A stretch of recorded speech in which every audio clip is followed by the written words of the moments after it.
Heureuse de vous savoir nombreux en train de suivre ce programme réalisé depuis le studio Maman Anguébi de la RTNC, un programme organisé par le CESAC en prévision de l'organisation de la présidentielle prévue en décembre 2023. Justement, nous avons amorcé cette série et aujourd'hui nous recevons pour vous une dame, Joëlle Billet, candidate à la présidentielle, qui va me rejoindre un peu plus tard sur ce plateau. Mais pour l'instant, c'est pour vous rappeler que c'est l'histoire de la République démocratique du Congo qui est en train d'être écrite. Et pour animer cette émission, je vais me faire accompagner de trois journalistes que j'invite à me rejoindre tout d'abord. J'appelle Rachel Kitita de Actu 30, Jacques Moulouba de RTGA et Thierry Kambondi de Top Congo. Merci de me rejoindre. C'est avec vous que nous allons justement passer près d'1h30 pour interroger notre invité qui est déjà dans ce studio. Nous invitons en ce moment Madame Joëlle Billet à nous rejoindre.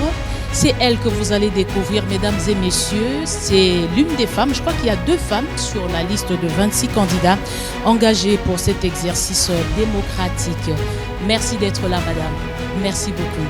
Alors, Joëlle Billet, à la base, certainement vous connaissez, mais on va renchérir vos connaissances. C'est une journaliste à la base, mais nous apprenons aussi des notes d'information que nous avons obtenues autour de cette candidate. Joëlle Billet Batali, femme aux multiples casquettes pour ses engagements. Elle est engagée dans l'humanitaire, mais elle est aussi dans le commerce. Joëlle Billet, vous allez très bien? Parfait, merci beaucoup. Et vous-même? Ah, très bien. Une femme aujourd'hui engagée à la présidentielle. Vous n'avez jamais été bourgmestre, chef des rues, et la présidentielle vous attire. Qu'est-ce qui se passe? En fait, vous devez noter que la politique, ce n'est pas uniquement à la tête de l'État qu'on l'a fait. Ça veut simplement dire que j'ai commencé à être dans la politique bien avant que vous ne m'ayez vu aujourd'hui sur ce plateau, devant défendre mon programme et vous parler de pourquoi j'ai candidaté.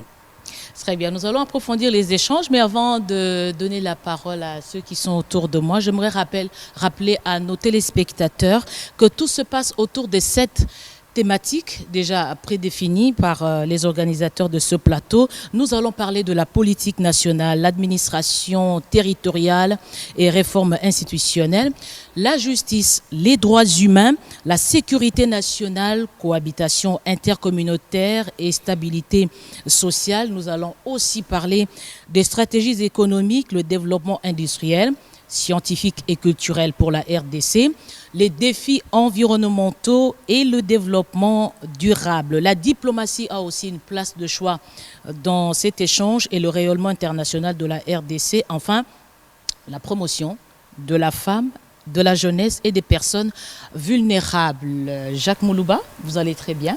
Très bien. C'est avec vous qu'on commence. Voilà. Madame Billet, très heureux d'être avec vous sur ce plateau. La première question, c'est en rapport avec la nation congolaise. Notre pays est régi par une constitution et des voix s'élèvent pour dire qu'elle est aujourd'hui tombée caduque, elle doit être révisée. Il y en a même qui ont proposé qu'il faut carrément changer des constitutions. Alors, vous allez très bientôt accéder à la magistrature suprême. Quelle est votre vision, quel est votre regard sur la constitution actuelle du pays? Une très bonne question, très pertinente, parce que effectivement la Constitution est donc cet instrument important et juridique qui régit notre République. Élue présidente, j'aurai, quoi qu'il en soit, quoi qu'il arrive, à retoucher cette Constitution. Parce qu'effectivement, de 2006 à aujourd'hui, il y a énormément de choses qu'il faut améliorer, il y a énormément de points qu'il faut remettre au goût du jour. Donc, quoi qu'il en soit, comme je vous dis, nous allons retoucher la Constitution. Je suis donc partisane pour que certains amendements importants sur des articles qui touchent à la vie nationale, et donc c'est à ce niveau-là qu'il y aura des amendements qui seront apportés. Mais il faut attendre déjà que je sois présidente. Oui, voilà. mais si vous pouvez être un peu plus clair, quel article, par exemple, sur quel domaine pensez-vous qu'il y a nécessité aujourd'hui de réviser la Constitution? Il y a énormément de points. Il y a Quelques exemples. Quelques exemples, oui. Des questions qui touchent sur la sécurité nationale, par exemple. Des questions qui touchent aussi sur la nationalité, de qui est congolais, qui ne l'est pas. Des questions qui touchent principalement sur la territoriale. J'ai énormément de points pour lesquels je ne voudrais pas forcément mettre d'emblée de jeu comme ça sur la table. Mais sachez que moi, présidente, la Constitution qui est cet instrument qui permet le bon vivre entre Congolais, qui permet justement de faire rayonner davantage l'image et le drapeau du Congo aussi à l'extérieur, mérite que pratiquement, si c'est en 2006 et que nous sommes aujourd'hui en 2023, nous allons vers une magistrature qui va démarrer en 2024. Il y a donc à peu près un gap de presque 20 ans qui nécessite qu'aujourd'hui notre République soit dotée d'instruments beaucoup plus modernes, en tout cas beaucoup plus en phase avec la période que nous vivons. Voilà. Vous avez évoqué la nationalité. Cette question est définie dans l'actuelle Constitution. Est-ce que vous pouvez un peu plus être clair? Est-ce que vous allez conserver ce qui est dans la Constitution ou vous comptez bouger cette disposition? Lorsque je vous parle par exemple d'un amendement, la logique voudrait qu'un amendement soit une modification. Donc je ne conserverai pas, j'essaierai d'apporter quelques améliorations. Je vous parle de la question du droit de nationalité. J'estime qu'au regard de tout ce que nous subissons comme assaut extérieur, et qu'aujourd'hui, lorsqu'on évoque la double nationalité, plusieurs se sentent menacés en se disant qu'il y a des risques. Alors moi, personnellement, si vous me demandez ce que je pense, je vous dirais que j'accorderais la double nationalité à tout Congolais qui a une autre nationalité que celle de l'espace communautaire environnant.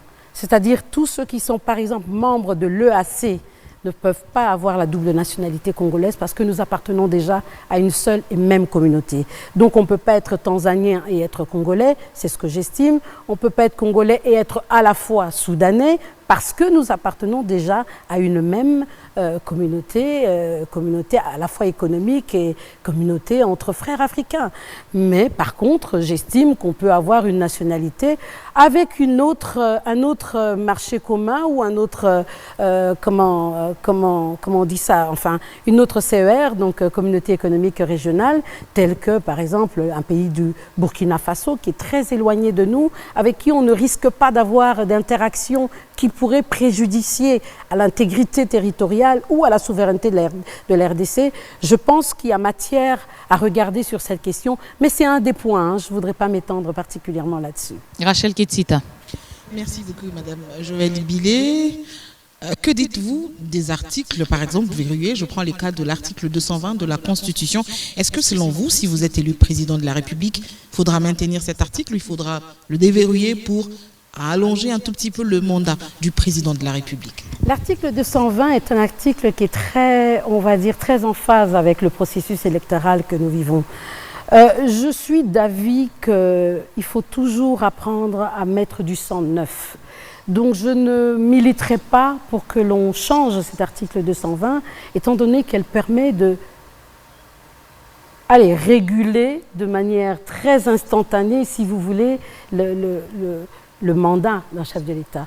Donc je ne compte pas, de toute manière, lorsque je parle d'amendement, ce n'est pas toute la Constitution qui est à revoir. Il y a des articles spécifiques, je vous les ai énumérés. Pour moi, c'est une question territoriale, c'est une question de sécurité nationale. Il y a la question de nationalité, parce que nous parlons de Congolais. Et bien entendu, il y a d'autres points qu'on va voir, mais pour moi, les deux mandats sont ceux qu'il faut maintenir avec une durée de 5 ans pour un président de la République. Partons du fait que la Constitution est la loi fondamentale et que tous les citoyens congolais sont astreints à respecter cette loi fondamentale. Dans une vidéo où vous annoncez votre candidature, Joëlle Billet, vous parlez de la République des valeurs. Alors la question que j'aimerais vous poser, tous les Congolais ont suivi. Comment parlez-vous de la République des valeurs alors que vous-même candidate, vous n'arrivez même pas à respecter les conditions dans lesquelles vous avez adhéré, notamment à la société civile, je parle du processus qui a milité pour que vous puissiez vous maintenir comme candidate présidente de la République. Vous avez participé aux primaires de la société civile. On sait tous les résultats qui sont sortis de ces primaires. Mais comment en êtes-vous arrivé à obliger ou à maintenir votre candidature, puisqu'on dit que vous êtes passé outre la règle du jeu. Donc c'est un président qui commence déjà par violer les principes au sein de la société civile et qui de surcroît ne va pas respecter la loi fondamentale. Déjà une dictature à l'entame de votre candidature. J'aime beaucoup votre question parce qu'elle est à la fois percutante, mais elle a tout son sens. Et vous me poussez là à vous expliquer ce qui s'est passé. J'étais déjà remplie d'ambition et d'engagement pour mon pays. Je suis remplie de velléité pour servir mon pays et je voudrais que mon pays soit réellement cette République des valeurs. J'ai été contactée une semaine à cause justement de mon engagement, une semaine avant les primaires, en me demandant justement de m'associer aux amis candidats présidents en devenir qui allaient concourir avec moi dans cette organisation. Et je peux d'ores et déjà vous dire que nous étions 2 femmes. Et ces 2 femmes sont toutes les 2 actuellement dans la course à la présidentielle maintenant. Et donc après avoir fait les 2 tours, j'ai compris que c'était plus une forfaiture qu'autre chose. J'ai compris que les puissances étrangères étaient derrière cette organisation.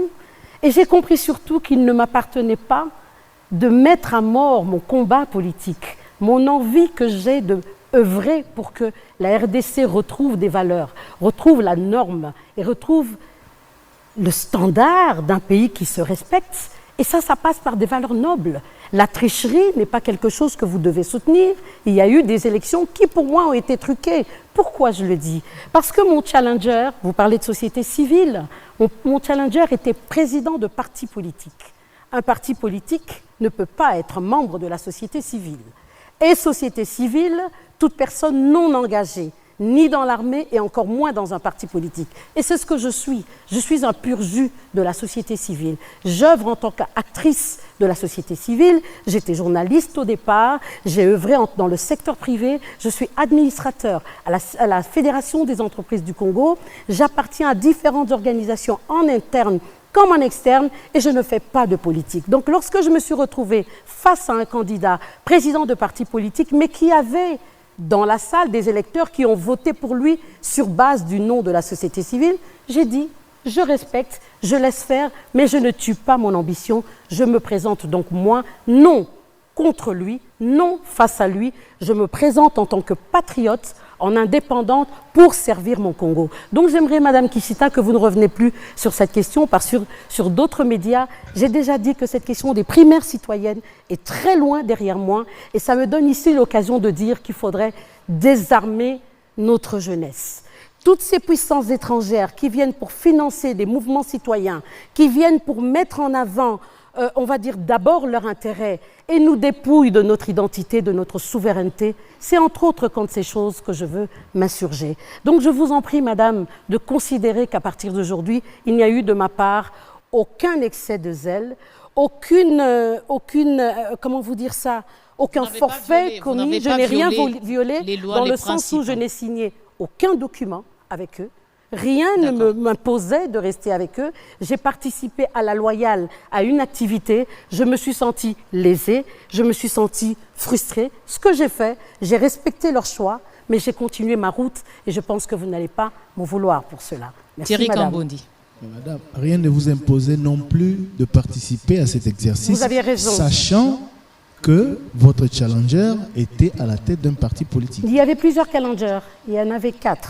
Enfin, nous étions 4. Vous vous êtes retrouvés au dernier tour. Mais je l'ai su. En fait, je rappelle, excusez-moi de rappeler, nous sommes sur les thématiques. Il ne faudrait pas qu'on s'écarte beaucoup plus Enfin, pour ça dépend des questions. Je ne à fais la que de répondre aux questions. à la candidate présidente de nous étaler son projet de société. Je respecte. Je pense que les je m'attendais questions un du peu à ce confrère. type de questions. J'ai été juste élégante d'accepter de répondre à ces questions et de participer à ce jeu. Mais je trouve de votre part que ce n'est pas fair play, que de revenir avec moi en direct sur des questions qui qui n'ont tellement rien à voir avec la République. Prenons de la hauteur. Des questions Parlons d'actualité. de notre... Je vous en prie, Madame madame, je Joël Villet, préfère des questions vous d'actualité. écouter, madame. Des questions d'actualité Je qui vous en peuvent prie, aussi vous donner la possibilité justement de donner votre position. Je crois que ça vous a permis de vous exprimer. Je l'avais déjà fait sur un des médias et je l'ai fait aussi sur les Très notes. bien, ça c'est Mais un puisque plateau ça spécial. revient, Merci beaucoup pour cet j'insiste en honneur. citant les noms. Merci. Je ne suis pas l'ami de M. Anzoulouni, que j'ai rencontré 3 jours, et peut vous le dire. 3 jours avant les primaires, j'étais d'ailleurs en Europe lorsqu'on m'a appelé. J'ai payé mon billet, j'allais même à une organisation au Burundi. J'ai dit, je veux prendre le temps pour m'arrêter et faire ces primaires avec vous. J'ai eu le temps de prendre l'avion, de me retrouver à Addis Abeba pour apprendre que finalement les primaires avaient lieu pendant que j'étais censée être à Addis Abeba. J'ai pris mon avion, j'ai fait marche arrière. Alors que j'étais déjà à 10, le même jour, j'ai dormi une nuit, j'ai pris l'avion, je suis revenue pour participer aux primaires parce que je croyais en la loyauté des candidats. Mais lorsque j'ai vu que ça n'a pas marché, je les ai laissés faire. Donc de grâce, ne revenons plus sur ces primaires citoyennes qui pour moi ont été une forfaiture. Mais d'ailleurs, je ne veux plus m'attarder, je me suis présentée devant vous comme une candidate patriote et congolaise qui veut décliner devant vous son programme. Et ce programme n'est pas contre le parti de M. Anzoulouni, qui je suppose doit être très proche de vous. Je vous remercie. Tout, y a-t-il une autre question? Voilà, en fait, nous poursuivons cet échange avec élégance. Nous saluons votre clarté et franchise, mais nous acceptons aussi que vous compreniez que les journalistes sont là pour vous poser des questions. Merci, nous continuons. Oui, Thierry, sur la thématique. Merci pour la remarque, madame. Nous sommes ici en tant que journalistes et non proches d'un quelconque candidat. C'est ce que je vois. Oui, il s'agit juste d'une question d'actualité. C'est ce que je vois. Voilà, merci beaucoup. Mais qu'est-ce qui vous convainc aujourd'hui, au-delà de ce qui s'est passé, que cette fois c'est la bonne et que sous ce format, vous êtes la candidate idéale pour les Congolais? Françoise Boué l'a rappelé tout à l'heure dans sa présentation que vous n'avez pas démarré par le bas niveau, vous avez directement tenté de briguer la magistrature suprême. Qu'est-ce qui vous convainc que vous êtes la meilleure candidate des 26? Ce qui me convainc, c'est le programme que j'apporte. C'est l'offre politique que je veux mettre sur la table et je m'en tiens à ce que je sais de mes compatriotes, de mon pays et de tout ce qui environne et touche mon pays. J'estime être celle qui veut ramener le Congo de nos pères fondateurs, être celle qui veut la ramener dans cette dynamique dans laquelle elle a démarré en 1960, c'est-à-dire pleine de valeurs, pleine de fierté, de dignité et surtout ce Congo souverain. Parce que ce que nous vivons aujourd'hui ne donne pas la place justement à une fierté congolaise. Nous sommes dans un pays qui est dépecé, quasiment, en tout cas qui est amputé de quasi toute sa partie est et qui est amputée aussi d'une partie de mon territoire. Je suis issue du Maïndombe. Donc lorsqu'on parle de Kwamut, qui ne peut pas justement participer à un acte aussi fondamental que le vote, croyez-moi que je me sens interpellée et c'est ce devoir qui m'appelle devant vous. Pourquoi est-ce que je pense que je suis la meilleure? Si je ne le pensais pas, je ne serais pas venue.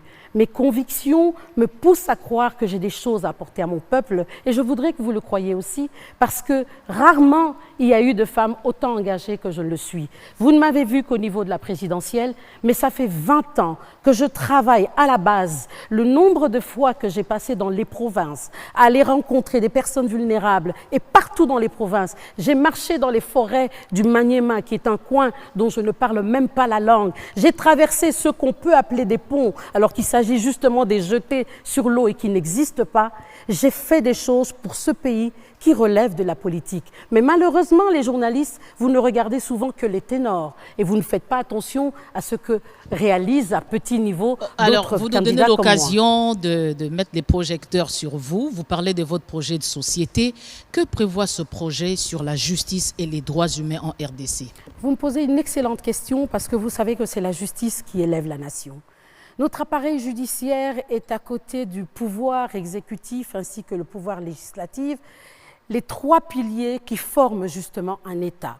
Et nous sommes tous conscients aujourd'hui que notre justice est malade. Elle est malade de ces hommes, donc les magistrats, donc ceux qui travaillent dans l'appareil judiciaire, mais elle est aussi malade du traitement réservé à cette justice. Si je suis élue présidente, je commencerai par réformer cette justice. Par quoi? Premièrement, la mise en œuvre des textes. Ce n'est pas normal que nous ayons dans ces pays uniquement 3500 magistrats qui soient obligés de travailler pour une population de 100 millions d'habitants. 3500 pour 100 millions d'habitants, comment voulez-vous que les magistrats qui sont déjà très mal payés, qui ne sont pour la plupart pas recyclés, qui en plus de ça travaillent dans des conditions, on va dire, délétères, je pense qu'à un moment donné, il faut leur redorer leur blason et leur redonner les mérites et la noblesse qu'imposent leurs fonctions. Donc, votre question... Oui, 3500, vous voulez ramener à combien? Je vous dis que le ratio, actuellement, lorsqu'il y a 3500, vous pouvez faire le calcul avec moi, et que nous sommes à peu près 100 millions d'habitants, ça nous ramène à un ratio de 1 magistrat pour 28 000 habitants.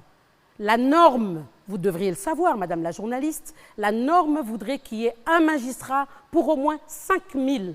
5 000 habitants, c'est comme ça que ça se passe dans les vraies démocraties. Donc, considérer que nous avons une justice malade, c'est aussi fermer les yeux sur le rôle que l'État ne fait pas vis-à-vis de cette justice. Lorsqu'on l'accuse d'être corrompu, on l'accuse de ne pas suffisamment dire le droit comme il faut, est-ce que l'État s'assure que nos magistrats travaillent dans les bonnes conditions? Est-ce que l'État s'assure de la mise à niveau de nos magistrats? Est-ce que l'État s'assure de ce que, au moment où il faut placer des magistrats dans des postes, que ce soit leur père qui les désigne et que ce ne soit pas des nominations politiques? Voici ce que je viens emmener, l'État ou la République des valeurs. Ramener des valeurs, même jusque dans la justice, ramener des valeurs de manière à ce que la politique, ou en tout cas le pays, se sente suffisamment protégé et équipé parce que nous avons un appareil fort. Voilà.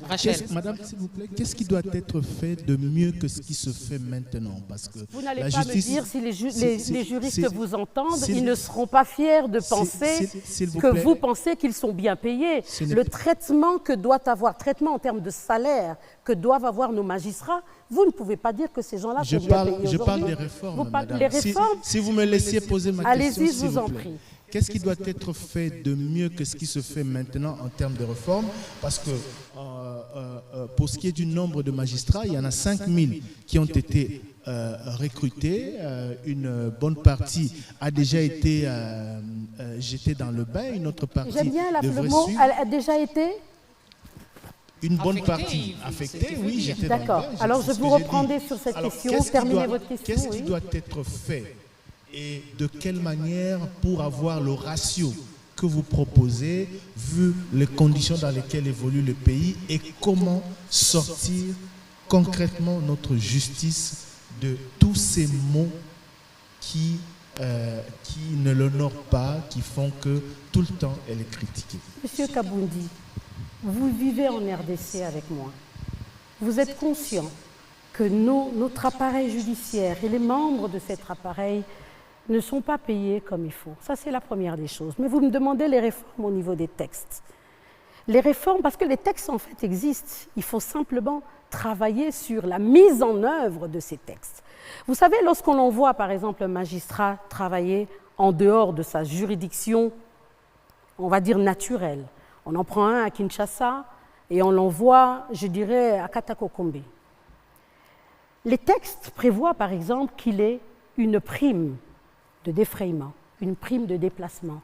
Renseignez-vous si ce cas-là est réalisé au jour d'aujourd'hui. Posez la question à tout ce que... Je vous le donne, c'est pour ça que je suis là. Mais enfin, je pensais que vous, en tant que journaliste, vous m'apportiez des réponses. Parce que moi, j'ai besoin aussi de vous... On est face à une candidate qui s'est renseignée et qui veut briguer ce que je vous dis. Ce poste. C'est ce que je vous dis, que ce n'est pas mis en œuvre. Voilà pourquoi je voudrais, sous ma mandature, sous ma législature à moi, sous ma magistrature à moi, je voudrais que les textes soient respectés pour redorer l'image de notre appareil judiciaire en passant principalement par le meilleur traitement, les meilleures conditions, les meilleures mises en exécution des textes et faire en sorte que nous soyons fiers de notre justice parce que, comme je vous dis, c'est le garant de la nation.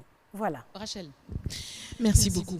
Ce meilleur traitement passera par quoi? Concrètement, vous êtes élue présidente de la République. Combien devra toucher un magistrat? De deux, les conditions de travail. Si vous êtes élue présidente de la République, quelle est votre programmation quinquennale pour essayer de mettre les magistrats dans les conditions. Que comptez-vous faire exactement pour améliorer les conditions de travail et aussi le budget? Quel est le budget que vous comptez allouer au secteur de la justice pour finalement qu'elle puisse reprendre de service et qu'elle fasse un travail qui honore la République? Madame Kissita, vous me donnez là encore l'occasion de vous répondre parfaitement. Je veux imposer, je veux instaurer la République des valeurs. Je ne conçois donc pas qu'il n'y ait pas de politique salariale. Vous me demandez quel doit être le salaire d'un magistrat. Mais le magistrat, ce n'est pas de la génération spontanée. Un magistrat a un niveau équivalent dans un autre service d'un fonctionnaire autre, dans un autre département, mais à un niveau équivalent. Donc ce n'est pas combien je paierai le magistrat, c'est combien la politique salariale permettra à ce que ce niveau de recrutement, ce niveau de fonctionnement ou de fonctionnaire obtiennent comme salaire. Et ça, c'est un travail que nous allons mettre en place. Une politique salariale pour tous les employés, tous les fonctionnaires du Congo. On ne va pas faire ce qui se passe aujourd'hui, c'est-à-dire au pif. On choisit à la tête de la personne. Vous êtes fonctionnaire du secteur privé, du secteur des ministères, voilà, vous aurez 100 000 francs congolais. Vous êtes enseignant de quelle école, dans quelle province, vous aurez 206 000 francs congolais. Vous êtes magistrat, vous aurez... Ça ne devrait pas se passer comme ça. Une république doit être de la norme, la normalité, le standard, les valeurs. Oui, mais ce standard-là, vous auriez dû expliquer beaucoup plus, de manière concrète. Vous reprochez qu'il n'y a pas de politique salariale, si je vous ai bien compris, appliquée dans toute sa rigueur. Mais dites-nous, qu'est-ce que vous proposez concrètement? Parce qu'il y a une échelle de valeurs. Depuis le début, il y a une échelle entre le huissier et puis Je n'arrête pas de vous dire depuis le début que lorsque je serai présidente, je veillerai à ce qu'on mette une place d'une politique salariale. Une politique salariale, c'est comme une grille. On va tenir compte du plafond de tout le monde justement du plus bas au plus haut ou l'inverse, du plus haut au plus bas, ça revient même la ventilation des salaires de tous les fonctionnaires. Donc ne me demandez pas combien vous allez payer, c'est un travail. On doit arrêter de travailler au pif. On se lève le matin, on dit on va donner 200 $, on va rajouter à 106. On doit tenir compte déjà du niveau de la vie, des allocations familiales. On doit tenir compte du transport. On doit tenir compte de ce que le Congolais dépense pour se loger, de combien le Congolais dépense pour prendre même des vacances. Tout ceci doit constituer la politique salariale qui doit être mise en place. Et c'est une formulation de politique nationale que je voudrais mettre en place. Donc, Jacques Moulouba, dernière intervention. Rachel, est-ce que vous savez aujourd'hui combien touche un magistrat?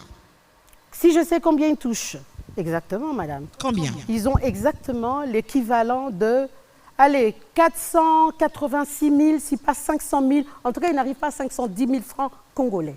Voilà. Je vous laisse vérifier ça. Vous avez Internet. Vous devez avoir des amis magistrats. Appelez-le. Leur salaire ne dépasse pas 500 000 francs congolais. Je vous invite à me donner des chiffres contraires. Et pour qu'un magistrat vive dignement de son métier, qu'il exerce ce métier sans tenir compte des pesanteurs extérieures, sans être victime ou auteur de la corruption, vous souhaiterez ramener ce salaire à combien? Là, vous me posez une question assez subjective, mais comme je vous dis, ça ne devrait pas être que le salaire du magistrat. Il faut tenir compte de plusieurs paramètres. Nous parlons d'une politique salariale, il y a des experts en la matière. Je vous mentirais si je vous dis que je suis une experte en détermination de salaire. Ce que je sais, c'est qu'une fois que nous appliquons un barème unique pour tous les équivalents en termes de postes, je crois qu'en tenant compte en plus des paramètres que je vous ai cités, c'est-à-dire les indemnités journalières, c'est-à-dire les allocations familiales, le transport, les pécules de vacances et les différents frais, que ce soit pour la retraite et autres, à partir de ce moment-là... Donc vous avez besoin du temps, une fois que vous serez élu, c'est en ce moment-là que vous allez réfléchir sérieusement sur ces questions. Je ne peux pas aujourd'hui mettre en place cette politique si je ne suis pas assise dans le fauteuil présidentiel, Madame Bouila. Très bien. Il faudrait que je sois présidente d'abord. Il y a une question importante de la lutte contre la corruption. Vous avez dénoncé cela, mais vous ne nous dites pas comment vous comptez vous attaquer à ce qui ronge la République. Bonne question, effectivement. Comment est-ce que je compte m'y prendre? Lorsque les gens sont bien traités, lorsque les gens travaillent dans des bonnes conditions, lorsque les gens passent par un renforcement des capacités, et dans le renforcement de capacités, les gens ont le sens du civisme, le sens du patriotisme, je pense que petit à petit, tous ces écueils tombent. Comment font les autres nations où la corruption n'est pas aussi présente que chez nous? Il faut prendre exemple ailleurs. Et le meilleur exemple, c'est de dire, commençons par donner un bon traitement.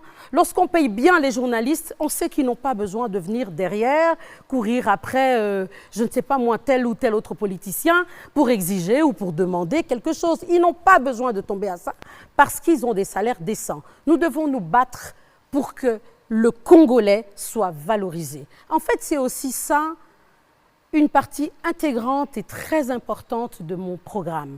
Valoriser l'homme congolais.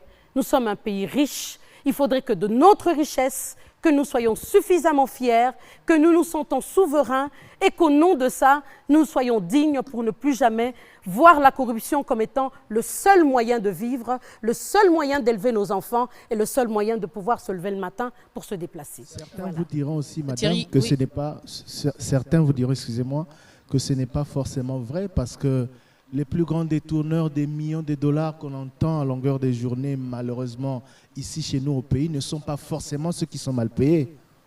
Les fameux coulons en cravate. Les valeurs, c'est dans tous les sens. On a des hommes importants qui sont investis d'une autorité publique, qui ont été mandatés pour travailler pour le peuple, qui sont payés, comme vous dites, lourdement, je l'apprends par vous, qui sont payés lourdement et qui, en plus, détournent les deniers publics. Donc, le peu que le petit peuple aurait pu recueillir, ces gens que vous semblez connaître sont les premiers détourneurs. Mais c'est la valeur qui n'existe plus. Et c'est juste pour ça... vous dire que ça ne suffit pas. Aussi, la revalorisation salariale ne suffit pas. Madame on vous Joël, demande merci plus de beaucoup. mesures par rapport à ça. Je reviens sur l'élégance. Je crois que ce n'est pas des accusations entre journalistes et la candidate présidente qui va diriger aussi des journalistes et qui seront toujours là pour lui poser des questions. Nous allons prendre la sécurité nationale, la cohabitation intercommunautaire et la stabilité sociale. Joël Billet, présidente de la République, comment comptez-vous assurer la sécurité de nos frontières nationales? Parce que vous allez hériter, si vous gagnez cette élection, d'un pays qui fait plus de 20 années d'agression et aussi des tensions entre les communautés. Il n'y a pas longtemps, il y a des cas qui sont très récents. On vous écoute. Madame Bouila, la sécurité, j'aimerais que nous la définissions tous ensemble. La sécurité est une politique publique. La sécurité est une stratégie nationale conduite par l'État. Pour quel motif? Pour protéger, premièrement, la population, deuxièmement, le territoire, troisièmement, les intérêts vitaux. Quels sont les intérêts vitaux que nous avons? Ce sont nos richesses. Ce sont nos richesses.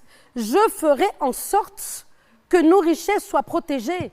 Et nos richesses, contrairement à ce qu'on pense, il n'y a pas que les minerais, il y a les forêts, il y a l'eau, il y a le gaz, il y a le pétrole, il y a toutes ces richesses que nous devons protéger. Mais je vous ai dit, ça protégerait aussi l'homme, protéger le Congolais.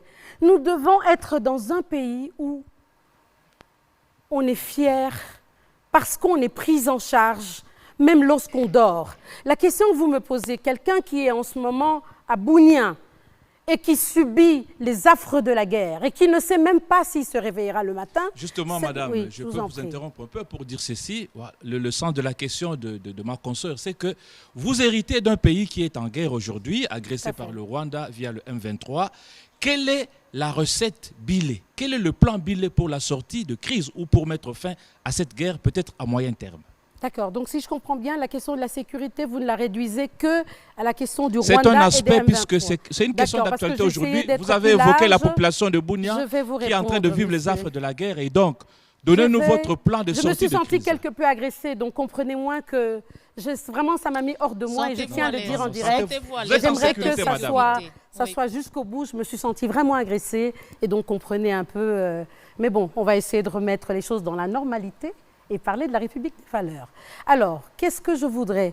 Si je suis présidente, je pense qu'il sera opportun, essentiel, de mettre toutes les parties prenantes ensemble.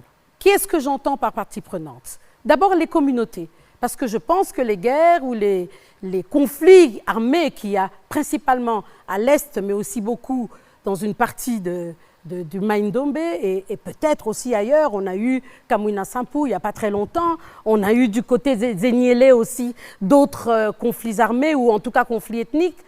Commencer par mettre les parties prenantes ensemble, comprendre le problème parce qu'on ne peut pas résoudre une question lorsqu'on n'en a pas la genèse. Et une fois que toutes les parties sont là, en plus des communautés, je pense qu'il faudrait prendre langue d'une certaine manière avec les parties extérieures au problème. Ça veut dire certainement avec les pays qui nous agressent, certainement avec les autres groupes armés qui ont élu domicile dans notre territoire. Sans le dialogue, à mon avis, sans la démarche en tout cas de comprendre et d'écouter les uns les autres, je crois que le règlement de ce conflit est parti encore pour plusieurs années. Donc ma réponse, c'est établir le dialogue avec les uns et les autres pour en ressortir les causes profondes afin d'y trouver des réponses pérennes, durables et forcément conséquentes. Pas d'aspect militaire? L'aspect militaire, mais oui. Bien entendu qu'il va falloir d'abord réarmer. Par réarmer, je veux dire renforcer notre armée. Et d'ailleurs, je voudrais ici saluer l'action qui a été portée par le candidat, ou en tout cas le chef de l'État sortant, c'est la mise en œuvre de la loi de programmation militaire.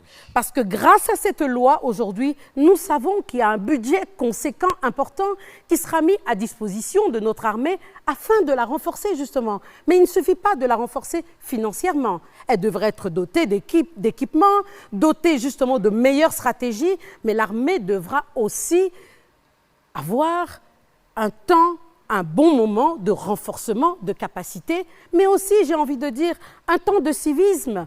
Parce qu'un soldat, un militaire, qui se bat sous un drapeau, mais que le drapeau ne lui donne pas les moyens conséquents, pendant qu'il est sur le front, le drapeau en question ne permet pas à sa femme qui est restée derrière à manger, ne permet pas à ses enfants d'aller à l'école, je pense qu'il y a un gros travail. C'est pour ça que je voudrais mettre l'homme congolais au devant. Nous avons des problèmes à régler, d'accord, mais ces problèmes doivent tenir compte d'abord de l'être, du capital humain qui est le nôtre, parce qu'une armée, ce n'est pas que des machines.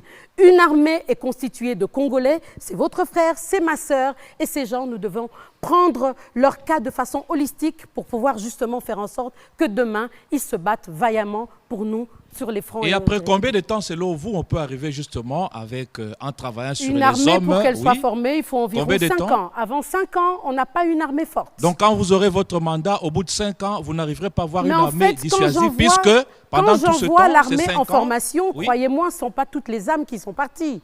Donc, pendant qu'il y a quelques-uns qui se forment, c'est ce qui se passe encore aujourd'hui, d'autres prennent la relève de la sécurité.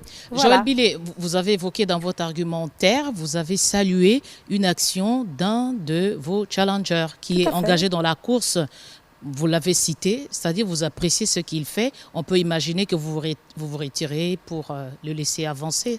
C'est trop facile ça. La campagne va commencer demain, dimanche. Je ne peux pas venir ici en tant que candidate après avoir, surtout vous savez par où je suis passée, la Cour constitutionnelle, la CENI, la RECENI. Je ne peux pas venir ce matin, vous ne m'avez quasi pas écouté dans mon programme, me demander si je vais me retirer au profit du candidat. Mais parce que vous avez apprécié ce qu'il fait, je me dis qu'il y a une possibilité. La République des valeurs, madame, c'est aussi la continuité du pouvoir. On ne peut pas faire tabula rasa de tout. Et c'est d'ailleurs ça un drame aussi. Pourquoi ça ne fonctionne pas tant que ça? Parce que chaque régime vient avec ses politiques publiques. On devrait, en tout cas sous mon mandat, lorsque je serai élue présidente, il va falloir que nous formulions des politiques publiques qui soient pérennes, qui restent pour qu'à chaque fois, nous sachions quel est le niveau de l'éducation que nous voulons offrir à notre pays, quel est le niveau de santé que nous voulons donner à notre pays. Et à chaque fois, on travaille sur ces acquis, on consolide les acquis. On ne vient pas pour tout balayer en disant « je suis la meilleure » et on reprend à zéro. Je pense que ce n'est pas une façon de faire. Moi, en tout cas, je viens comme étant non pas une candidate, comme on dit, de la rupture. Je suis la candidate qui veut saisir. Notre pays a perdu beaucoup. Nous sommes en retard de tout. Ce qu'on a de bien, je voudrais prendre ça et continuer ce travail pour permettre à ce que la RDC ne connaisse pas une régression qui soit encore plus fatale. 2 interventions sur la sécurité encore, la cohabitation intercommunautaire et la stabilité pour continuer. Oui, madame, Oui. j'ai retenu par rapport pour mettre fin à toutes ces tensions en interne, il faut un dialogue entre communautés. Tout à fait. Et l'autre aspect, c'est le dialogue avec les pays qui nous agressent. Cela a été l'enjeu des différents mandats passés. Ma question est de savoir quelle posture avoir ou quel narratif avoir vis-à-vis de ces agresseurs-là, parce que le président sortant que vous évoquez a eu à évoquer cet aspect dialogue avec eux. Ça n'a pas marché. Son prédécesseur a appliqué la même démarche sans succès. Quelle posture aurez-vous en tant que présidente de la République vis-à-vis d'un État ou des États qui nous agressent clairement et qui n'écoutent pas le langage du dialogue? Vous savez pourquoi ces États ne nous respectent pas? C'est parce que nous ne nous respectons pas nous-mêmes. Lorsque ces États voient la manière dont nous traitons notre propre armée et que toute la manière dont nos hommes en armes sont fustigés, qu'on les voit dans les réseaux sociaux, vilipendés par la population, dépouillés par les uns et les autres, je crois que tout ça ne nous donne pas le leadership assez pour pouvoir discuter d'égal à égal vis-à-vis de ceux qui nous agressent. Bien sûr, j'aurai une posture de fermeté, une posture de presque réciprocité vis-à-vis de ces gens-là. Ça veut dire, nous devons, lorsque on a décidé de respecter un accord, on a décidé de respecter une entente, ne fût-ce que momentanée, nous devons, de part et d'autre, s'accorder un respect mutuel. Lorsqu'il n'y a pas de respect et que le dialogue, ou en tout cas l'accord est brisé par l'un, je pense que la fermeté doit être ce que l'on attend, en tout cas ce que je mettrai, moi, lorsque je serai présidente. Donc c'est une attitude que je vous dis, il faudrait d'abord que nous soyons valorisés nous-mêmes, que nous mettions toutes les chances de notre côté pour être vus comme des acteurs responsables, des acteurs qui ont envie réellement de protéger et de sécuriser non seulement les territoires, mais sécuriser aussi les hommes et sécuriser leurs biens. Je voudrais vous parler par exemple du plateau continental. Vous savez que nos voisins de l'Angola exploitent le pétrole depuis bien d'années et que nous tergiversons encore. Alors demain, on sera peut-être là à pleurer, mais comment ça se fait eux arrivent à engendrer des recettes à travers cette exploitation de pétrole. Mais dans l'entretemps, nous, le pétrole que nous n'exploitons pas maintenant, peut-être que dans 50 ans, nous n'aurons plus à le faire. Parce que vous savez, l'agenda de la transition écologique fait que bientôt, toutes les énergies fossiles ne seront plus utilisées. Et ça, pour moi, je pense qu'il n'y a pas qu'une démarche militaire dans le règlement du conflit, ou en tout cas, je ne veux pas parler de conflit, je préfère parler du bon vivre ensemble avec le voisin. On ne doit pas voir que l'aspect répressif, l'aspect militaire, l'aspect de force. Il faut utiliser aussi le soft power. Ça veut dire une intelligence qui permet de se dire à quel moment, sur quel aspect que je toucherai, je crois que le voisin d'en face qui aura besoin de ce que je suis capable de mettre sur la table, ce voisin me respectera parce qu'il devra négocier, discuter avec moi pour obtenir en échange de tel argument ou tel argument. Voilà. Rachel Kitsita. Vous êtes élue présidente de la République. Ça sera quoi la première réforme, Joël Billet, sur le plan de la sécurité? La première décision sur laquelle vous allez tabler si vous êtes élue présidente de la République? Merci, Madame Rachel. Si je suis élue présidente, ma toute première démarche, du point de vue sécuritaire, sera de procéder à l'identification. Il est difficile de parler d'un plan de paix, il est difficile de parler d'un plan de développement, il est difficile de parler de croissance économique si nous ne savons même pas combien sommes-nous. Sommes-nous 80 millions? Sommes-nous 100 millions? Sommes-nous plus que ça? Et parmi les 100 millions qui sont congolais, qui ne le sont pas. Donc moi, présidente, je commencerai par l'identification, je commencerai par le recensement et j'accorderai aux Congolais, tenez-vous madame, l'instrument majeur de la souveraineté d'un Congolais, c'est l'identité. Je ferai en sorte que chaque Congolais détienne sa pièce d'identité dans laquelle, justement, on pourrait retrouver toutes les informations, toutes les données qui lui donnent la latitude et la fierté d'appartenir à une nation que nous allons construire sur base des valeurs.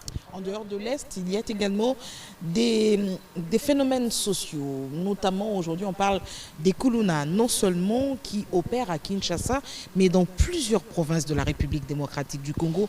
Comment comptez-vous mettre fin à ce fléau? Madame, je compte restaurer l'autorité de l'État. Pourquoi ces jeunes se comportent comme ça? C'est parce qu'il n'y a pas de gestion, il n'y a pas l'autorité de l'État. L'État a capitulé, l'État a abandonné, l'État a laissé tomber, l'État a laissé tout le monde faire ce qu'il a envie de faire, comme il veut le faire, indépendamment du fait que ça respecte la liberté des uns ou des autres. Et c'est cette autorité, justement, que je voudrais... Comment je le procède? Déjà, madame, par les textes. Si les textes imposent à ce qu'une personne qui a commis un tel forfait soit déférée en justice et qu'une fois qu'il est passé en instance juridictionnelle, cette personne a droit à un temps déterminé ou défini à passer, je veux dire, derrière les barreaux. Et il est hors de question, parce qu'il est le frère d'un tel, parce qu'il dépend de tel parti politique, parce qu'il a une influence quelconque, que cette personne se retrouve 2-3 jours à l'extérieur. Vous le vivez avec moi, Madame Kissita. Donc vous ne pouvez pas me poser des questions qui sont de l'ordre de ce que nous vivons tous les jours. Nous vivons un abandon. Nous vivons une autorité de l'État qui n'existe plus. Je la remettrai en place de telle manière à ce que tout forfait soit puni, tout crime soit absolument traité comme il faut, et de cette manière, si les textes sont respectés, que ce soit au niveau du secteur privé, que ce soit au niveau du secteur public, que ce soit dans l'armée, que ce soit au niveau sanitaire, que ce soit à tous les niveaux, lorsque l'on respecte la norme, on respecte les textes, on respecte la valeur, je pense que ceci fait un État fort, un État qui n'est pas un État, on va dire, une république bananière, mais il s'agirait d'un État qui est vertébré, d'un État qui se retrouve, grâce à son administration, entre autres, qui est l'épine dorsale d'un État. Je crois qu'en ce moment-là, la République des valeurs est une République où il fera bon vivre, où vous n'aurez pas peur, vous, de sortir de chez vous à n'importe quelle heure, sans risque d'être embêté par qui que ce soit. Et pour arriver à cette République des valeurs, il faudrait passer par toutes les étapes, par les étapes, madame, excusez-moi. Votre programme du gouvernement, en fait, programme quinquennal, est chiffré à combien? Puisque pour refonder cette nation, il faudra injecter aussi beaucoup, puisqu'il n'y a pas de politique sans budget et sans financement. À combien vous évaluez votre programme quinquennal, Joël Billet? Madame, je vais arriver à la tête de l'État l'année prochaine, d'accord? En janvier 2024. Et en janvier 2004, l'exercice de janvier 2004 a déjà été voté. 2024, la loi financière est déjà votée cette année. Donc je ne saurais m'appuyer déjà que sur les acquis. Vous êtes capable de me dire quel est le budget de cet exercice? Il n'est pas encore promulgué. Il n'est pas encore promulgué. C'est un peu budget à l'Assemblée nationale, mais ici, madame, c'est nous qui vous posons des questions. Tout à fait. Donc, moi, j'ai une idée parfaite sur ce qui a été voté à l'Assemblée. Non, 2023, en fait, je vous demandais de l'aide, tout simplement. C'est que pour 2024, pardon, c'est un peu plus de 16 milliards. Très bien. Donc moi, je démarrerai déjà avec ces 16 milliards. Du coup, mon travail est entre guillemets facilité. Mais comme je suis appelée à faire mieux, j'envisage un budget estimatif pouvant aller jusqu'à 20 milliards par an, si pas 25 milliards par an, parce que nous en avons les moyens. Lorsqu'on s'organise pour que le coulage des recettes, lorsqu'on s'organise pour que tous les corrupteurs, et les corrompus bien sûr, pour que tous les détournements soit finalement verrouillé, je pense qu'il y a moyen effectivement de mobiliser suffisamment de recettes et de pouvoir dire que notre budget tournerait autour de 20 milliards de dollars par an et un peu plus. Vous parlez justement de mobilisation de recettes et toutes les réformes que vous comptez lancer, ça demande des moyens. Dites-nous comment vous comptez, vous, mettre en place une politique pour la maximisation de recettes, pour vous donner justement les moyens d'innover, d'asseoir les réformes. Donc là, il s'agit que vous nous expliquiez les stratégies économiques, le développement industriel, scientifique et culturel pour la RDC. Très bien, Madame Bouila. Pour ce point, je voudrais vous répondre déjà en disant, en prenant ne fût-ce que la maxime de Henry Morton Salley qui disait « Le Congo ne vaut pas un penny s'il n'y a pas de chemin de fer ». La première des choses que je ferais serait de réhabiliter le chemin de fer dont les tracés sont existants. Ceci ferait quoi? Qu'il y aurait déjà moins de fonds, moins de ressources à mettre dans le transport routier. Vous savez que la plupart de nos minerais sont déplacés à travers des camions, à travers des trucks. Et à chaque fois, lorsque les minerais arrivent à destination, ou en tout cas au port, ils retirent les frais de transport et c'est la trésorerie de l'État qui perd. Or, si nous avions un chemin de fer, il y aurait plus de volume de minerais transportés, d'autant plus que ces minerais, dans l'entretemps, seront transformés, parce que sous moi, j'imposerais qu'il y ait un développement du tissu industriel ici en RDC. Jacques Madame, Moulouba. vous insistez sur... là, vous avez évoqué les voies de communication. Qui sont aussi des voies qui permettent à ce qu'économiquement, la RDC devienne forte. La question centrale est celle-ci. L'économie de la République démocratique du Congo est plus tournée vers l'extérieur et avec un seul secteur clé, les mines, n'est-ce pas? Vous êtes d'accord avec moi? Alors, quand vous allez prendre le pouvoir, quel est le modèle économique que vous allez imprimer pour que vous ayez justement ce développement du pays? Quel est votre modèle économique? Monsieur Jacques Moulouba, avec vous, je voudrais que nous voyions l'économie sous toute sa diversité. L'économie, vous savez qu'elle est répartie pratiquement en 3 échelles. Nous avons l'économie primaire, qui justement intègre les minerais dont vous parlez, mais à côté de cela, il y a l'agriculture. Lorsque je serai présidente, ferai en sorte que des moyens conséquents soient mis de telle sorte à ce que notre agriculture soit mécanisée, qu'il y ait des voies de desserte agricole, qui est la réhabilitation justement des moyens de communication. Et lorsque je vous parlais des chemins de fer, c'était pour vous faire comprendre qu'il faudrait mettre des voies importantes qui relieraient déjà les chefs-lieux et qui relieraient les chefs-lieux vers des centres de négoce importants. Ça, c'est pour l'étape de l'économie primaire. Mais il y a l'économie secondaire. C'est l'économie qui parle principalement de l'industrie. Vous êtes d'accord avec moi, Monsieur Moulouba, que l'industrie au Congo n'existe plus? Nous avons vu avec vous ce qu'est devenu l'IMETE industriel. Ça n'existe plus, c'est des églises. Nous avons vu ce qu'est devenu poids lourd. Tout ce qu'il y avait comme entreprise là-bas n'existe plus.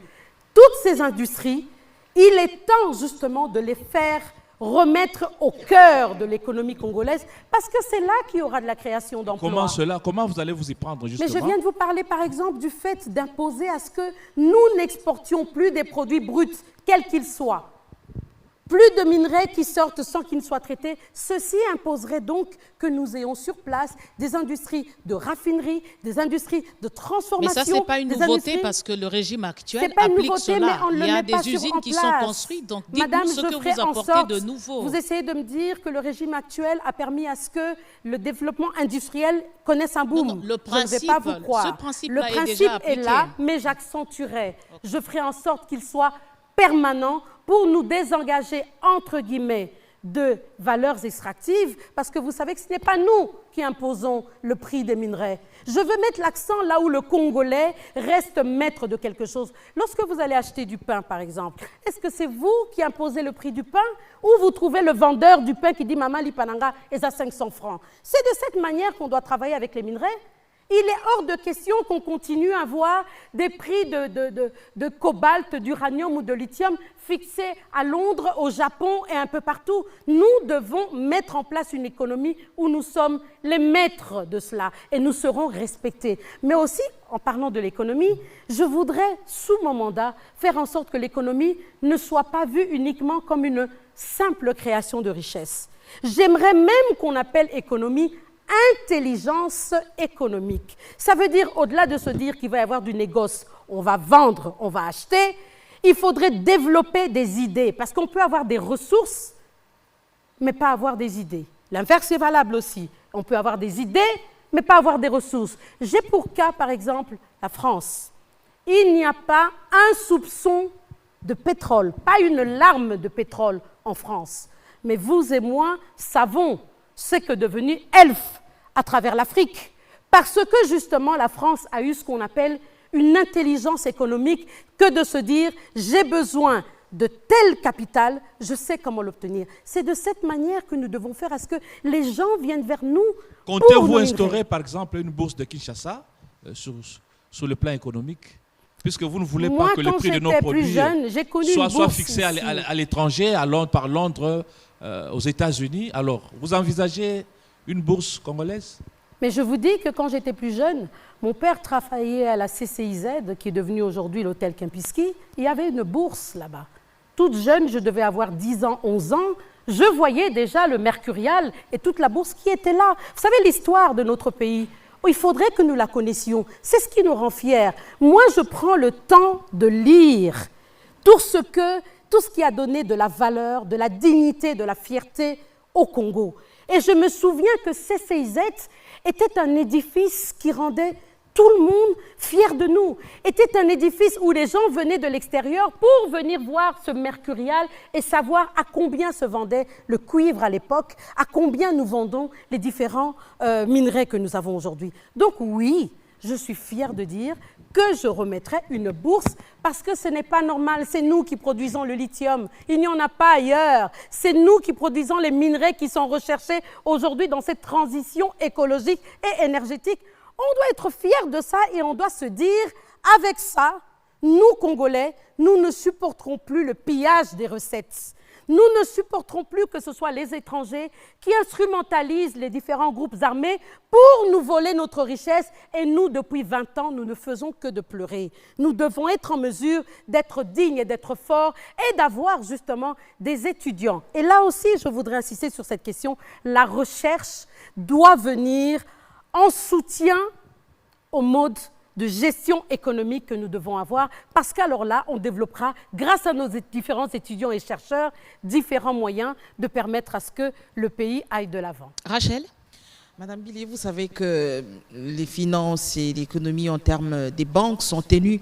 Vous savez qu'en République démocratique du Congo, l'économie et les finances, en termes des banques, sont tenues en majoritairement par des étrangers.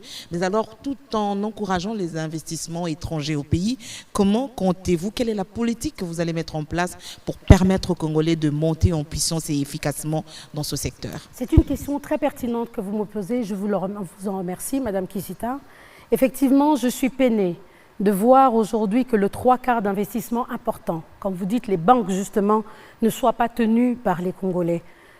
Mais il me semble aussi que les Congolais ne bénéficient pas, si vous voulez, d'un soutien, d'un accompagnement. Vous savez, je suis issue du secteur privé. Et en général, pour faire des affaires, on a besoin d'obtenir des crédits, d'obtenir des financements. Aucune banque congolaise, et les banques congolaises pourraient être mises à disposition par l'État. Aucune banque congolaise, une banque agricole, une banque industrielle, une banque commerciale n'accompagne les Congolais. Et vous me dites qu'il y a justement que des investissements étrangers. Donc n'attendez pas à ce que les étrangers qui sont assis en starting block et qui nous regardent la RDC, où il y a 100 millions d'habitants, et ils se disent qu'on va pouvoir déverser. On ne doit pas être un déversoir. L'État devrait mettre des structures suffisamment fortes, qu'elles soient financières, qu'elles soient en termes d'infrastructures, comme des routes, comme des voies de communication, comme des transports, comme des banques, pour permettre à ce que le Congolais qui va travailler demain obtienne suffisamment de revenus et que demain, peut-être ces Congolais-là mettent en place une banque privée. Mais si dans l'entretemps, les Congolais ne sont voués qu'à être des sous-traitants, même pour des industries importantes, l'industrie minière, par exemple, on va encore en reparler. Vous savez que si vous allez à la Banque centrale, vous avez très peu d'investissement émanant d'une banque de l'ordre, par exemple, de 20 milliards de dollars, ce n'est pas possible. Et demandez-moi pourquoi. Parce que lorsque ces investisseurs arrivent, ils ont un carré minier quelque part, on choisit à l'est du Congo ou dans le Kasaï, peu importe. Ils arrivent à cet endroit-là, ils n'ont pas d'électricité. Qui doit fournir l'électricité normalement? C'est l'État. Mais l'État n'a pas joué son rôle. Ils arrivent, il n'y a pas de route. Ils arrivent, il n'y a pas de pièces de rechange. Ils arrivent, il n'y a pas d'eau. Il n'y a aucune infrastructure. Alors ces entreprises, pour fonctionner, sont obligées de rapatrier tous leurs fonds, aller dans ces pays, dans ces autres pays pour ramener des groupes électrogènes, pour ramener des pièces de rechange. Et cet argent est déposé où? De l'autre côté. De l'autre côté, finalement, on a des grosses entreprises minières qui sont ici, mais qui dépensent le 3/4 de leur budget, de leur financement. Ils le dépensent à l'extérieur. À quel moment est-ce que les Congolais, qui travaillent uniquement en sous-traitance, peuvent devenir des Congolais millionnaires?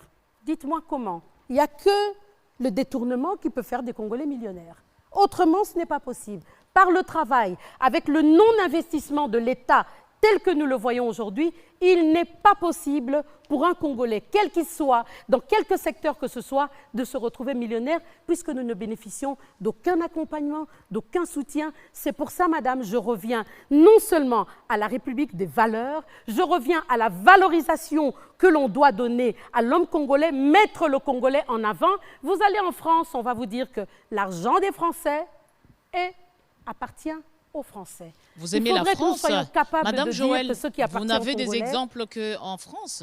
J'essaye de prendre l'une des grandes démocraties. Maintenant, je ne vais pas non plus vous parler du Tchad, que je ne connais pas très bien. Je peux étendre ma culture générale, mais j'essaye de parler des grandes démocraties, et vous le savez avec moi, que les grandes démocraties, la France est comptée parmi. Voilà. On va évoquer la question de l'électricité. Jacques Moulouba. Oui, juste une question, puisque vous avez évoqué parmi les nécessités, donc la desserte en électricité. Mais madame, quand vous accédez à la magistrature suprême aujourd'hui, vous prenez en charge un pays où la desserte en électricité est de 9,6%, donc moins de 10% par rapport, donc c'est parmi les taux les plus faibles en Afrique. Et le chef de l'État actuel a évoqué qu'on est passé, en ce qui concerne la desserte dans les ménages, de 9% à 20%. Alors, quand vous allez prendre votre pouvoir, dites-nous un peu, de manière concrète, pour permettre aux industries de fonctionner normalement, vous allez améliorer la desserte en électricité jusqu'à l'ordre de combien? Quel est le pourcentage que vous allez atteindre en 5 ans? Pourquoi vouliez-vous que nous ayons une limite?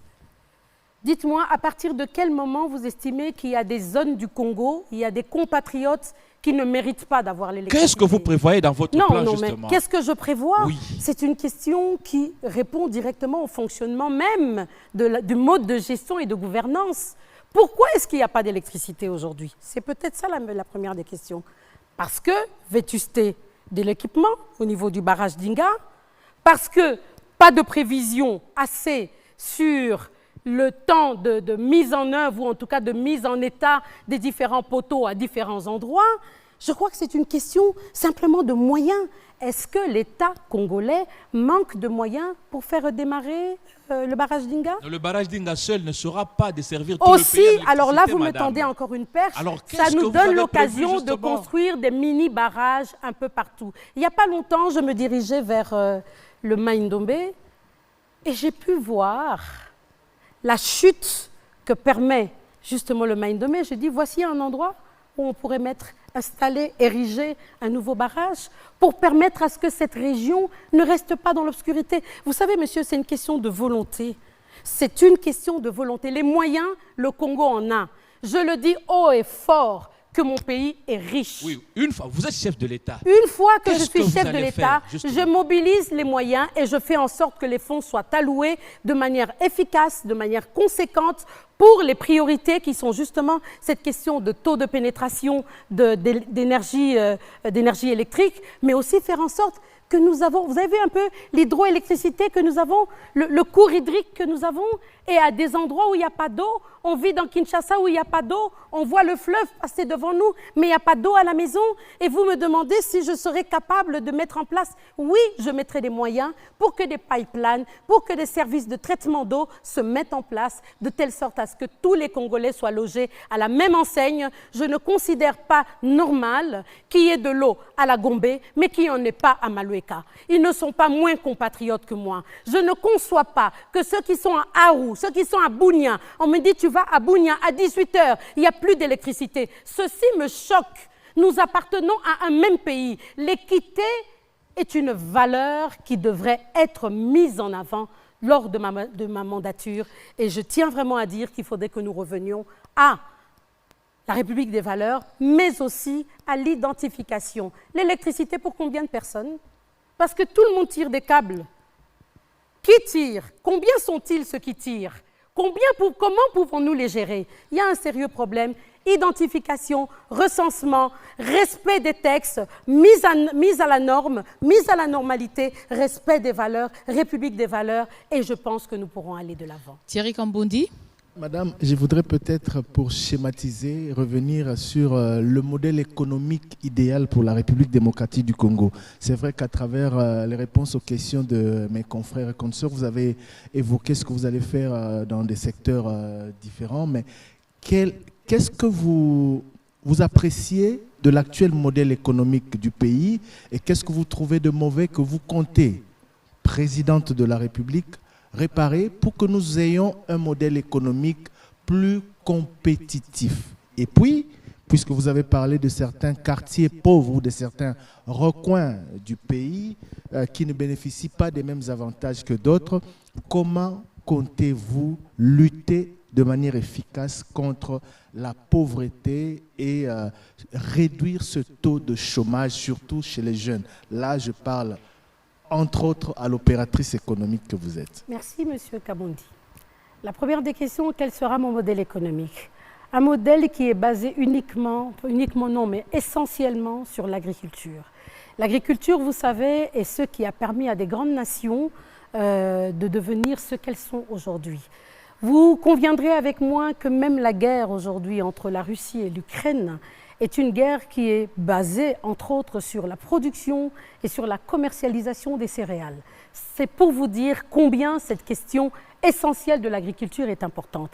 Je ferai en sorte que nous ne soyons plus extravertis en termes d'économie. Nous ne regardons plus uniquement à tout ce qui concerne les minerais. Nous allons mettre l'accent pour que soient produits localement, en tout cas toutes les terres, 80 millions de terres arables. J'entends ça tous les jours. C'est devenu comme un slogan. J'espère que même les partis DPC continuent d'être comptés dans les 80 millions, mais toutes ces terres devront être exploitées. On devrait davantage donner aux Congolais la possibilité de jouir des terres, parce que je sais qu'il y a aussi des lois restrictives qui font en sorte que la jouissance des terres ne soit pas équitable et égalitaire pour tous les Congolais. Donc, donner à l'agriculture une place prépondérante, travailler sur les chaînes de valeur, et là je parle en tant qu'entrepreneur, travailler sur les chaînes de valeur, s'organiser pour qu'il y ait sur place les industries, je vous parlais de l'économie qui est secondaire, remettre le tissu industriel qui n'existe plus. On devrait pouvoir produire localement tout ce qui est produit de base, en tout cas de première nécessité. Des boîtes de sardines, des papiers toilettes, des micros, n'importe quoi. Tout ça devrait pouvoir se produire localement. Donc, qu'est-ce qui bloque? Je pense que ce qui bloque... Pourquoi ça ne se fait pas? Parce que tout ce que vous dites a déjà été dit et redit autant de fois. Alors, pourquoi ça ne se fait pas? Alors, si c'est le cas, donc c'est une question de volonté politique. Si l'état des lieux a déjà été fait, si le diagnostic est posé, et si malgré tout ça, ça ne se fait quand même pas, alors c'est une question de volonté politique.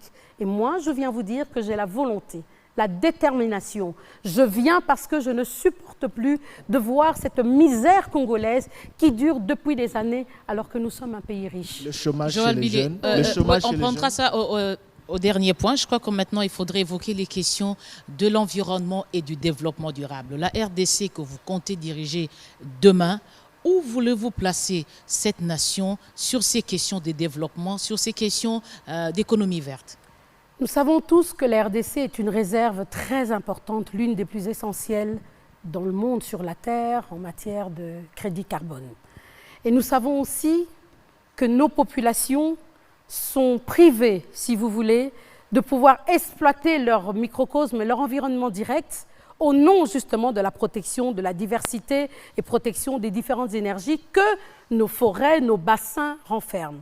Qu'est-ce que j'ai envie de dire? Nous devons traiter, échanger, négocier en position de force.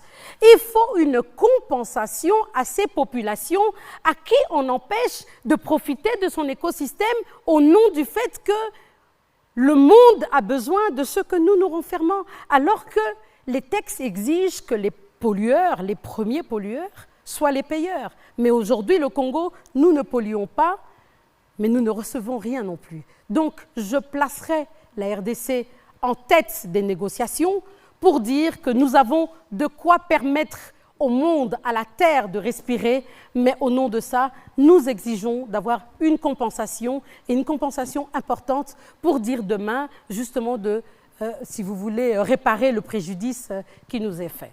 Jacques Moloba. Justement, madame, en fait, je voudrais avoir plus de précisions par rapport à la question. Oui, à votre argument, puisque nous savons que la République démocratique du Congo est la première puissance mondiale en ce qui concerne le captage du CO2. Vous l'avez dit. D'accord. Et à ce titre-là, elle doit être subventionnée, c'est-à-dire bénéficier de frais de crédit carbone, plus que beaucoup d'autres pays. Mais toutes les rencontres, dans toutes les rencontres, tous les efforts qui sont fournis n'aboutissent pas, justement. Quelle est la stratégie qui sera la vôtre pour que cette fois-ci, on soit dans le bon et que le pays bénéficie justement de ces subsides-là? Et le deuxième aspect de la question, c'est que vous connaissez le parc Virunga plutôt, qui est placé comme un patrimoine mondial de l'UNESCO. Et à ce titre, on ne peut y exercer que des activités liées à la conservation de la nature et à la recherche scientifique. Et pourtant, ce parc regorge du pétrole, est riche en pétrole et un pétrole de très bonne qualité. Alors, quand vous allez accéder à vos fonctions, allez-vous permettre que l'on puisse exploiter le pétrole au détriment du parc qui est un patrimoine mondial, ou qu'est-ce que vous allez faire? Vous me donnez encore ici l'occasion de parler de la République des valeurs. Savez-vous que très souvent, lorsque la question de la RDC est négociée dans des grands forats, très souvent, ceux qui y vont en termes de négociateurs ne sont pas des personnes expertes et compétentes. Très souvent, je ne dis pas à chaque fois. Lorsqu'il faut aller dans les commissions pour donner la position de la RDC et la faire asseoir dans les tables de négociation, souvent ceux qu'on envoie, parce qu'ils appartiennent à des partis politiques, parce qu'ils sont amis à tel ou tel autre ministre, désertent les réunions. Et on parle de la RDC quand les Congolais ne sont pas là. Et ça, c'est une question que j'ai vue déjà se négocier lorsqu'il s'agissait même du détournement du fleuve Ubangui. Et nous n'étions pas là. Au point qu'il a fallu bien plus tard que les différentes organisations de l'environnement se mettent en bloc et commencent à faire un plaidoyer pour que ça n'ait pas lieu et que nous ne soyons pas dépouillés d'une partie de notre cours hydrique. Vous comprenez? Je pense que pour ça, il faudrait que les experts, parce que nous en avons au Congo, les experts sectoriels, soient les personnes que l'on envoie réellement pour les négociations. Parce qu'à part la ministre ou le ministre, lorsqu'il y va, il y a toujours des réunions parallèles qui se tiennent et au cours desquelles, très souvent, nos compatriotes ne sont pas. Le deuxième volet de votre question était de dire est-ce que je privilégierais, moi, l'exploitation du pétrole par rapport à la biodiversité. Je venais de vous dire tout à l'heure que le pétrole, dans pas longtemps, nous ne pourrons même plus l'exploiter. Parce que nous sommes appelés, de par l'accord de Paris, il va y avoir donc cet agenda transitionnel, écologique. Ce type de fossile ne sera plus utilisé. Donc bien sûr, je suis une amoureuse de la terre, je suis une amoureuse de l'environnement. Je veux voir la RDC, qui justement, Madame Bouela me posait la question, qui a ce capital important de biodiversité, ne pas le perdre au profit d'une richesse qui ne sera qu'éphémère et qui ne va durer bientôt que 20 ans. Donc je déplore le fait qu'on ait sacrifié à certains endroits, j'en profite pour le dire, à certains endroits des parcs, des terres verts, des espaces verts au profit des blocs pétroliers. Voilà. On sent que vous êtes très engagé dans cette question, mais vous ne nous dites pas clairement la monnaie de rechange par rapport à la question de bénéficier de taxes des CO2, parce qu'aujourd'hui, le régime en place continue les négociations. On a vu des positions très engagées. Mais vous dénoncez cela, mais sans nous dire clairement comment vous je faites. vous reprends. Je ne dénonce pas cela, pas du tout. La Au position contraire, actuelle de la RDC. Pas du tout. Je ne dénonce pas cela. Alors, vous ne m'avez pas du tout compris. Ce que je dis, c'est que nous devons continuer à militer pour obtenir des compensations. C'est ce que fait le gouvernement. C'est juste militer ou vous êtes un peu plus agressive? On va le faire avec en le même position rythme. de force. Et pour qu'on soit en position de force, il faut autour des délégués, autour de la ministre qui y va, de plus en plus d'experts, des chercheurs, des scientifiques, ceux qui travaillent dans l'environnement, ceux qui travaillent dans la biodiversité, dans le développement durable, des jeunes, des étudiants qui prennent des cours sur ça. On a des Congolais qui sont formés à l'extérieur, dans des grandes nations. On pourrait les faire venir pour qu'ils constituent justement cette équipe qui ferait un bon plaidoyer pour accompagner la démarche de la RDC vers l'obtention d'une compensation. Je ne dis pas du tout que le travail qui est fait, au contraire, je salue ici le travail que fait Mme Bazaïba, mais je dis qu'à son action devrait être apportée une touche supplémentaire de la science, de la recherche, de la jeunesse et du dynamisme des Congolais pour que réellement nous obtenions, et aussi de l'intelligence artificielle parce qu'on en a besoin, qui apporte justement, j'ai envie de dire, une avancée significative et majeure vers cette compensation. Rachel. Voilà.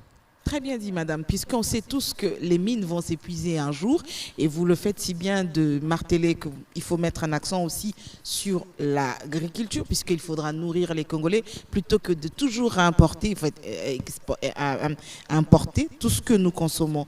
Alors, sur le plan de l'agriculture, Joëlle Billet, vous êtes élue présidente de la République aujourd'hui. Le secteur ne reçoit qu'un peu moins de 2% du budget national.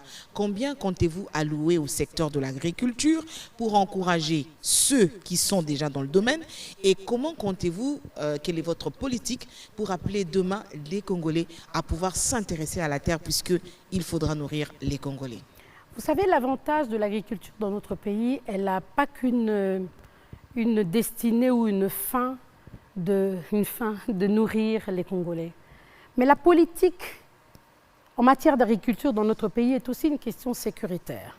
Donc forcément que j'y mettrai beaucoup de moyens.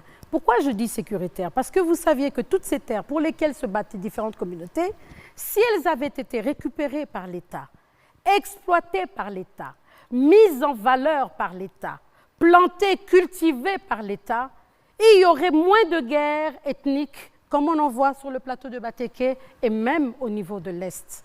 Donc, moi, présidente, je mettrai énormément de moyens. Maintenant, si vous me demandez en termes de pourcentage, ce serait gentiment de l'ordre de 30 à 35% du budget national que j'essaierai d'affecter pour la partie agricole, parce qu'il ne s'agit pas que de l'alimentaire, il y a aussi une notion de sécurité. Mais dans l'agriculture en général, je dis, j'irai jusqu'à 20 à 30% entre deux pour avancer. Vous voulez que l'État exploite les terres ou Je voudrais que l'État, qui est maître des terres, l'État congolais, maître des terres, puisse justement travailler, exploiter ses propres terres. Nous circulons, on prend la route, la première nationale, on voit à perte de vue des terres qui ne sont pas exploitées. C'est le secteur privé qui doit. Mais c'est le justement, secteur privé qui travaille et l'État crée l'environnement. mettre les Vous voulez que conditions. l'État rentre dans la concurrence. L'État crée les conditions. Pouvez-vous me dire quelles conditions ont été mises sur les terres occupées aujourd'hui par les Teke et les Umbu? Mais c'est vous qui C'est vous répondez qui aux Non, questions. répondez, je madame. réponds certes à la question, mais j'ai- parce qu'en fait, vous avez l'air de décrier ma j'ai réponse. réagi à votre... Alors je dis, ouais. si justement je le dis, c'est parce que je pense que s'il y avait toutes les infrastructures qu'il faut, là où se passent aujourd'hui les conflits entre Teke et Umbu, les infrastructures mises par l'État, je suis sûre que les conflits auxquels nous assistons aujourd'hui n'auraient pas pris cette ampleur, parce que alors la richesse, les créations de richesse, d'abord création d'emplois, se seraient faites de façon presque naturelle et il n'y aurait pas eu de favoritisme, il n'y aurait donc pas eu cette séparation de se dire d'un côté il y a les Hutus, les Humbu et de l'autre côté il y a les Teke. Il y aurait justement cette capacité de l'État de pouvoir mettre en place soit des péages, mettre en place soit des dispositions de pouvoir récolter les produits ou les denrées après culture.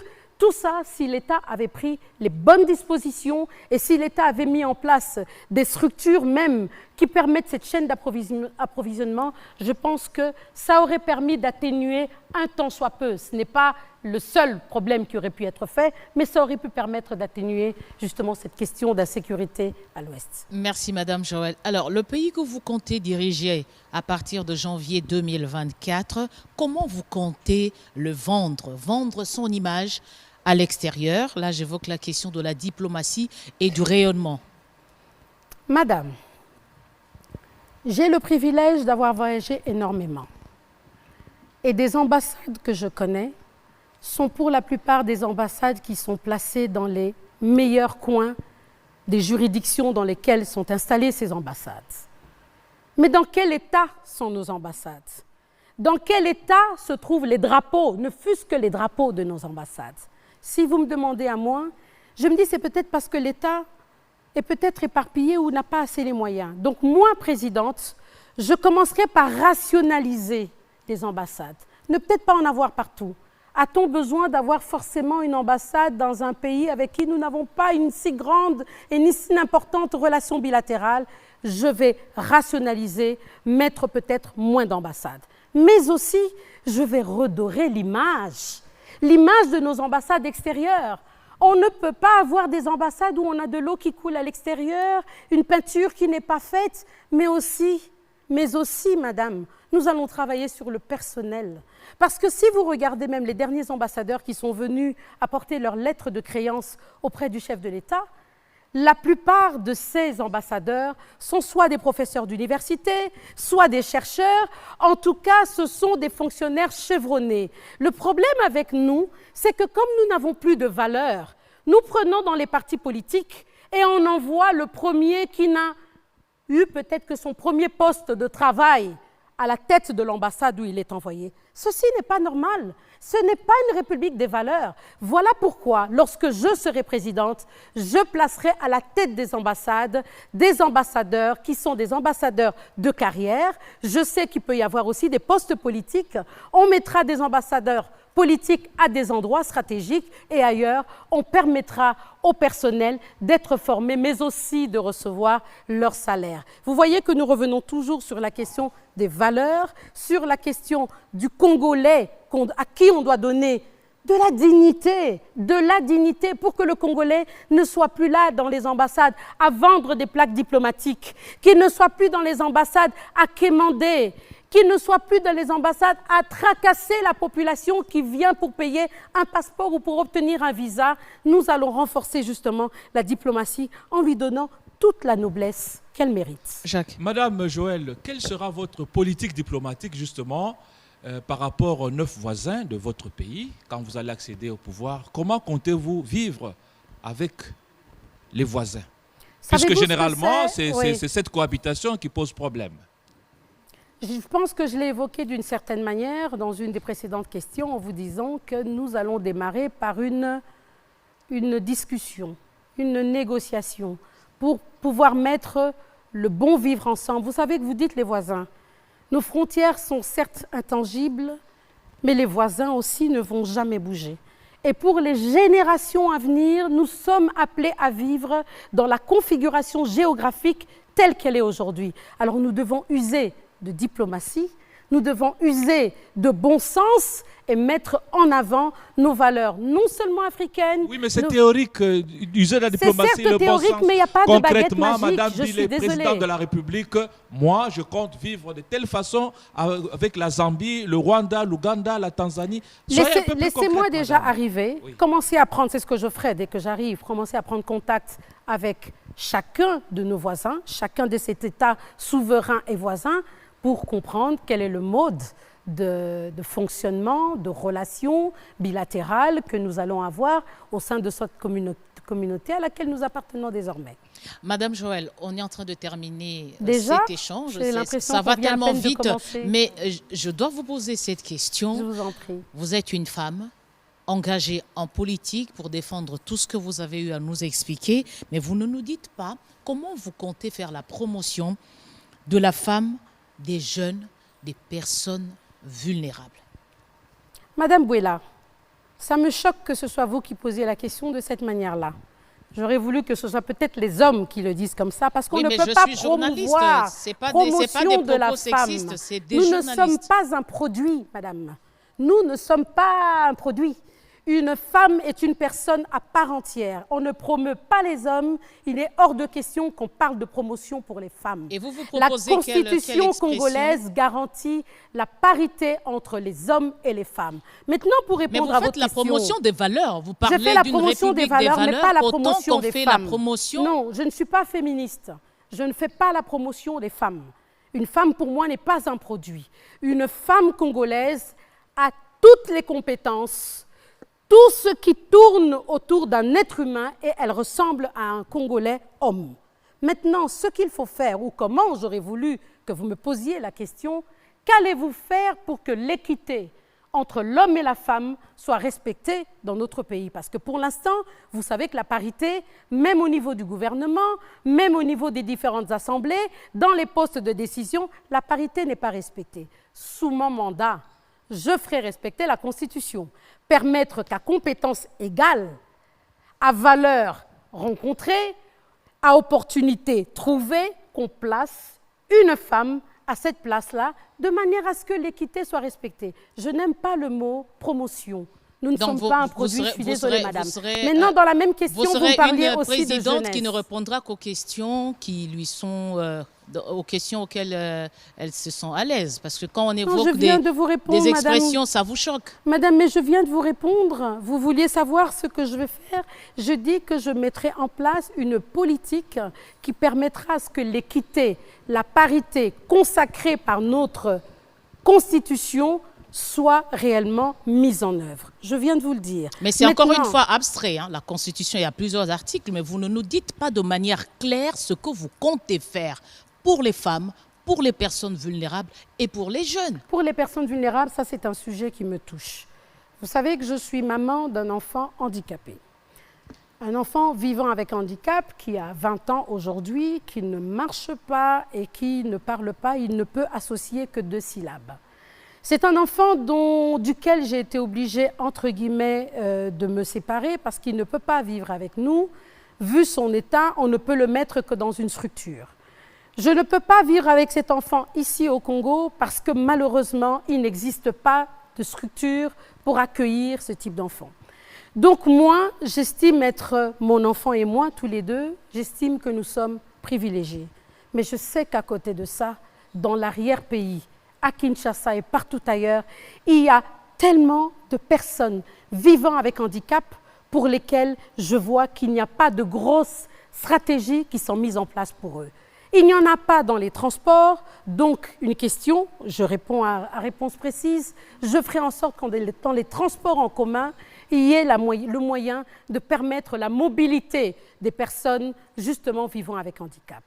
Si vous voulez dans l'éducation, au niveau de l'éducation, récemment le candidat, ou en tout cas le chef de l'État sortant, a mis en place l'enseignement, la gratuité de l'enseignement de base. Mais ceci n'est pas valable pour les enfants handicapés. Il n'y a aucun autiste qui peut aller dans une école gratuite ici au Congo. Il n'y a aucun aveugle qui peut aller dans une école gratuite au Congo. Il n'y a aucun handicapé moteur physique qui peut se rendre dans une structure gratuitement ici au Congo. Sous mon mandat en tant que président, je vais m'atteler à cette question. Je vais justement promouvoir, et là je peux parler de cette manière, je vais promouvoir, je vais valoriser et je vais mettre en exergue nos compatriotes qui vivent avec handicap et qui ne demandent qu'une chose, c'est que nous les prenions en compte. Mais pour les prendre en compte, encore une fois, il faut l'identification. On doit savoir combien sont-ils à Kinshasa et dans les différentes régions pour pouvoir apporter les bonnes adresses, les bonnes réponses et les bonnes structures, de sorte à ce que nos compatriotes ne se sentent pas délaissés, oubliés ou jetés dans les oubliettes. Merci Madame Joal, cet échange est terminé, mais nous vous accordons 15 secondes pour vous adresser aux Congolais. Pourquoi doivent-ils vous voter? Dans la langue de votre choix. Chers compatriotes, bandeko nanga na sololi ta mususu na français mingi ba okanisa na loba lingala te. Nazali congolaise, na fandi mwa mikolo ebele, natali mboka modèle ezali kokende. Nzala eleki makasi. Insécurité etuni susu mutu te. Kokufa ya batu ekomi neti kaka tomesana na yango.